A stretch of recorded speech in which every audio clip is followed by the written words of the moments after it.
بسم اللہ الرحمن الرحیم۔ Indo Persian literature prose, Indo Persian prose کے حوالے سے جو پیپر آپ کے ساتھ پڑھنا ہے، اس میں پچھلے کلاسز میں نے بہت انٹروڈکٹری ایک دو چیزیں بتائی تھیں۔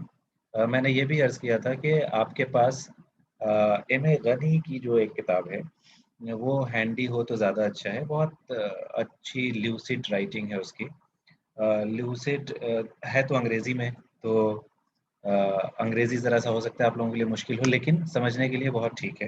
اس میں بیچ بیچ میں جو ٹیکسٹ ہیں پرشین کے وہ استعمال کیے گئے ہیں، مثال کے طور پہ جو باتیں وہ کہنا چاہتے ہیں، بلکہ کچھ عربک اگر ہسٹورینس کو کوٹ کیا ہے تو ان کو بھی انہوں نے وہاں پہ اس طرح سے لیا ہوا ہے نا۔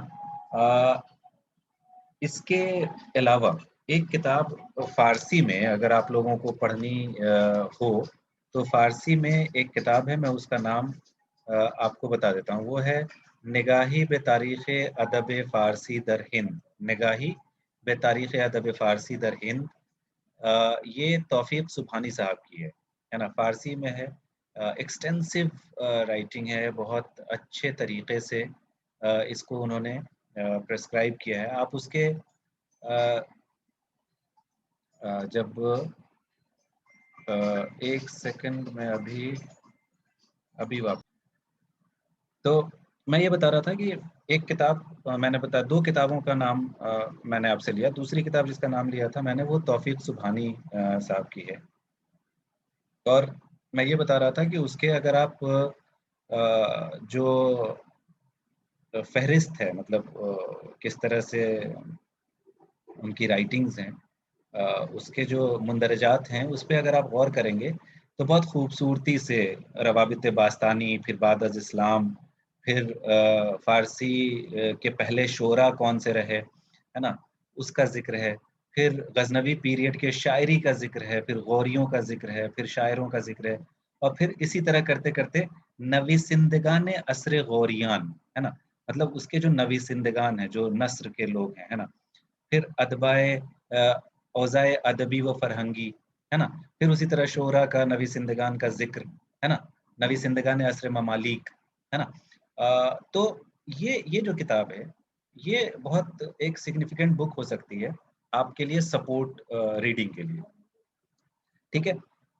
آپ کو یاد ہوگا کہ پچھلی دفعہ بات کرتے ہوئے میں نے آپ سے یہ کہا تھا کہ انڈیا اور ایران کے ریلیشنز بہت پرانے ہیں، اسٹرانگ ریلیشنز رہے ہیں، اور اس پہ ہم لوگ ایک پورا پیپر چونکہ پڑھ چکے ہیں، اس لیے میں اس کو ریپیٹ نہیں کرتا، لیکن ہمیں یہ بہت اچھے سے پتہ ہے کہ دونوں کا جو کامن سینٹر تھا ہے نا، ہندوستان اور ایران میں جو آج قومیں آباد ہیں، اس کے پیچھے ہسٹری میں جا کے اگر ہم دیکھتے ہیں، جغرافی کا مطالعہ کرتے ہیں، تو ہمیں یہ اندازہ ہو جائے گا، یا ہمیں یہ معلوم ہونا چاہیے کہ یہ دونوں قومیں سینٹرل ایشیا کے کسی حصے سے نکلی ہوئی قومیں تھیں، ٹھیک ہے، اور دونوں کا جو رابطہ ہے وہ تقریباً، دونوں کا جو رشتہ ہے وہ بالکل بہنوں کی طرح کا ہے۔ سنسکرت اور فارسی کے تعلق سے یہ بات آپ کو پتہ ہے۔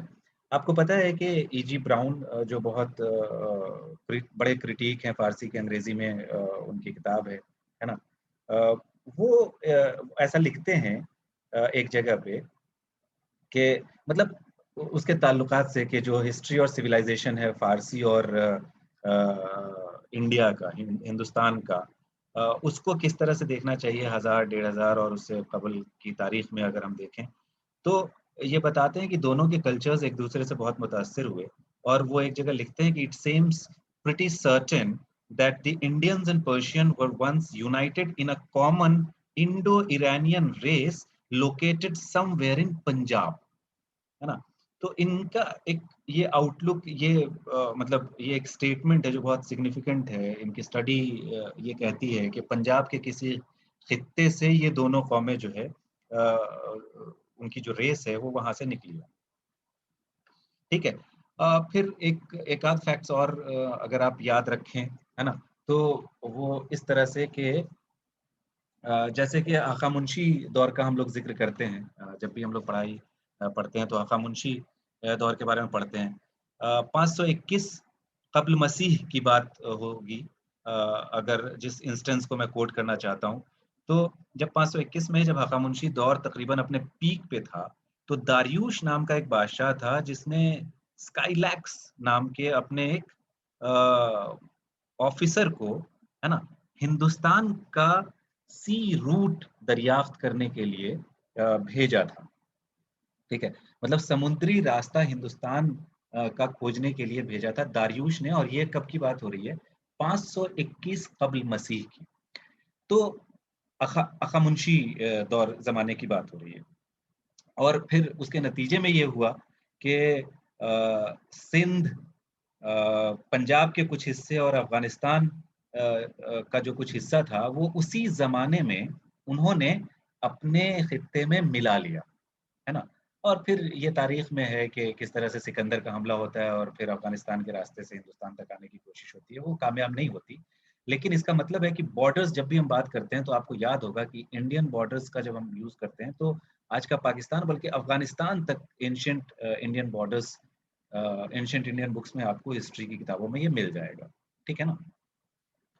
تو یہ جو ریلیشن شپ ہے، یہ ایرانیوں اور ہندوستانیوں کے ریلیشن شپ کو اگر ہم دیکھیں تو یہ اس کے روابط اتنے پرانے ہوتے ہیں. ایک اور تاریخی فیکٹ ہے جو میں آپ کے سامنے پیش کر دوں، وہ یہ ہے کہ عرب ہسٹورینز جب کبھی بھی ذکر کرتے ہیں، عرب ہسٹورینز، تو وہ یہ بتاتے ہیں کہ ایرانی جو آرمی تھی، ایرانین آرمی، اس میں جو لوگ شامل تھے اس میں ایک زت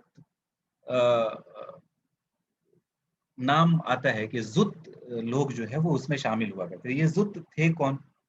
ٹھیک ہے. تو بعد کی اسٹڈیز سے پتا چلا کہ یہ زت بیسیکلی وہی لوگ ہیں جو پنجاب کے جاٹ تھے، ہے نا. جے اے ٹے، ٹی کا پروننسیشن عربی میں ہے نہیں، آپ جانتے ہیں، ہے نا. تو ہارڈ ٹ نہیں ہے، تو ت ہے، تو ہے زت، تو یہ زت ہو جائے گا کہ یہ زت جو ہے وہ لوگ تھے، ہے نا، جو اس میں شامل تھے. اور ایک خاص بات کیا ہے کہ جب آپ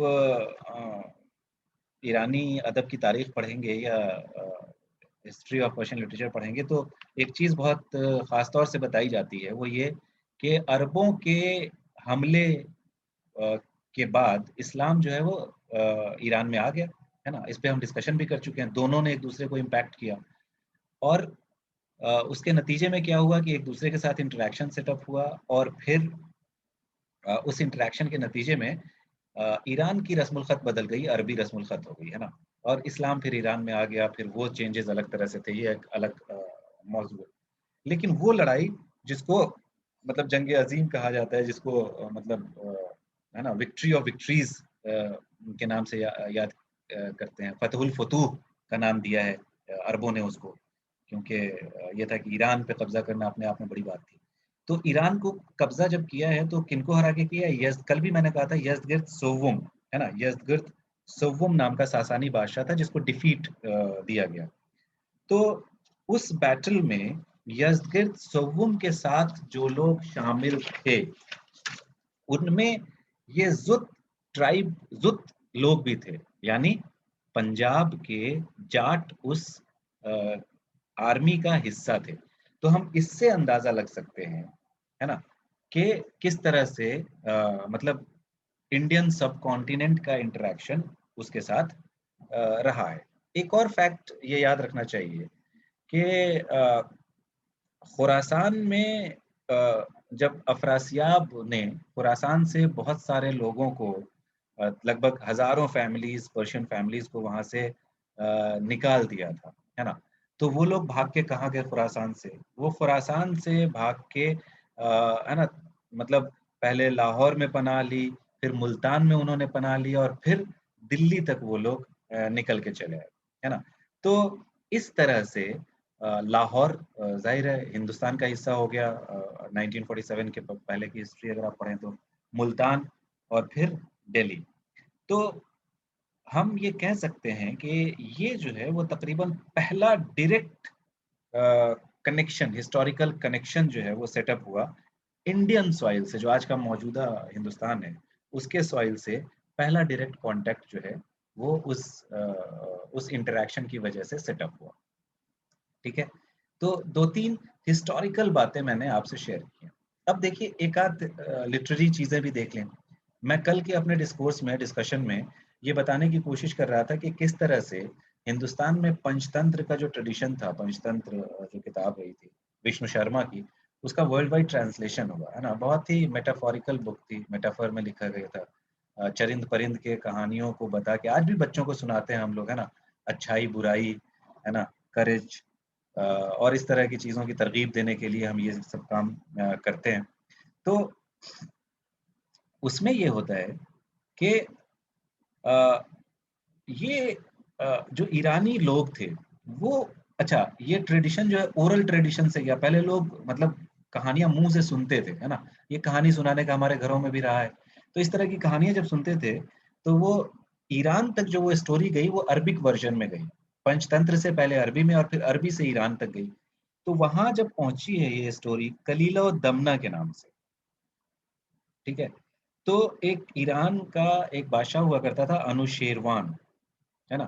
اس نے اپنے ایک طبیب کو جس کا نام تھا برزویہ، ہے نا، اس نے بھیجا کہ جا کے سنسکرت سے فارسی میں ترجمہ جو ہے اس کتاب کا آپ کر کے لے آؤ. ٹھیک ہے. اب یہاں پہ ایک چیز غور کیجئے، میں آپ کو ایک ٹیکسٹ پڑھ کے سناتا ہوں. میرے سامنے ایک کتاب ہے، اس میں ہے کہ جو کلیلہ و دمنہ کا جو عربی ورژن ہے اس کو جس نے ایڈٹ کیا تھا، ٹھیک ہے،